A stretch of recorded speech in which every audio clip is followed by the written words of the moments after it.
Uganda's President Yoweri Museveni has condemned protesters and one opposition politician who he said misled the youth to get involved in violence.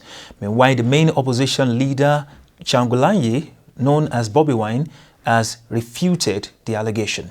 He was addressing the country on Sunday about the violence sparked by the arrest of musician turned presidential candidate Bobi Wine, whose real name is Robert Kyagulanyi.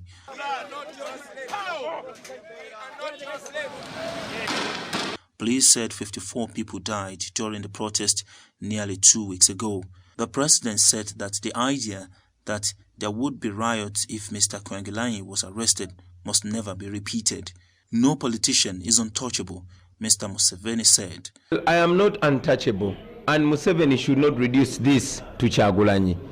Let us talk about justice. Museveni should know that justice is untouchable.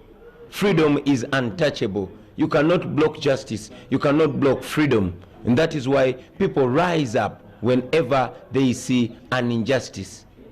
So it is not about me. It is about injustice. And Museveni should remember that he cannot contain freedom. He cannot contain justice. The people of Uganda will be free. Oppressed people cannot be oppressed forever. The president claimed some political players had paid gangs that had declared part of the capital Kampala ungovernable, attacking uniformed police officers on patrol. He condemned people who were filmed attacking law enforcement officers and people dressed in yellow, the ruling party color. Mr. Museveni said this would never happen again because the perpetrators, according to him, had tasted the consequences of playing with fire.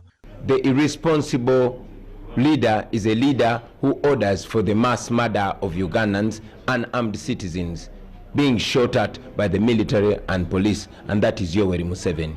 As you know, it has been the habit of President Museveni and his government to lie about the numbers of people that have been massacred.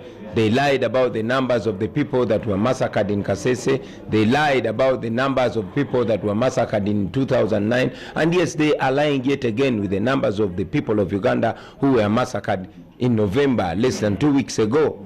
Museveni himself, first of all, he accepted that he ordered the military to come and sort the demonstrators and protesters out. And yes, indeed, they sorted them out by shooting them dead. The president said the original mistake was that the presidential candidate violated coronavirus prevention restrictions on crowds with impunity. He also extended condolences to Ugandans who lost loved ones during the protests and said that the government will compensate the families. Bobi Wine is looking to unseat Mr. Museveni, who had ruled the country for 34 years in the January 2021 elections.